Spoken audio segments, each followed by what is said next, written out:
Hi! Kung gusto mo ng pang good vibes at kunting aral sa buhay, andito ka sa tamang lugar. Tara na, samahan mo ko, tambayan mo ko ng kunting oras. Maiksing salaysay lang to, kapatid ha. Minsan, may isang tao, simple lang ang buhay, marunong makisama, may malasakit. At marunong rumispito sa kapwa.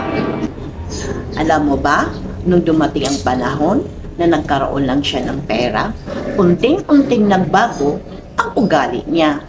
Naging mataas ang tingin niya sa kanyang sarili. Parang nakalimot na sa kanyang pinanggalingan. May isang matanda na tahimik lang nagmamasid.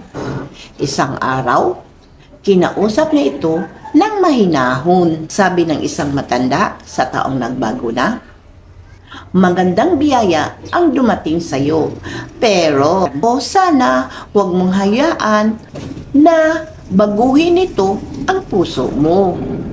Ang pera nawawala, pero ang kabutihan ng puso, yun ang nananatili, sabi ng matanda. Kaya napaisip ang tao. Naalala niya kung ano siya dati. Masaya kahit simple lang.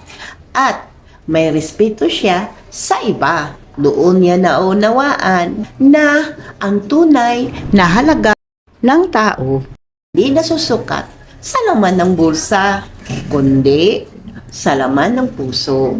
Kung tayo man ay pagpalain, sana manatili tayong magpakumbaba.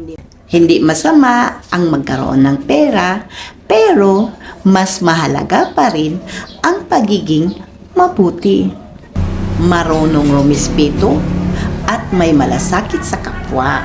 Dahil sa mata ng Diyos, hindi yaman ang tinitingnan, hindi ang puso. Hanggang dito na lang, kapatid.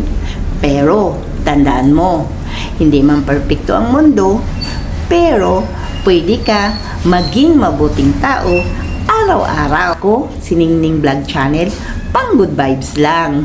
Bye-bye! Paki-share, click the bell, subscribe, and like. Thank you!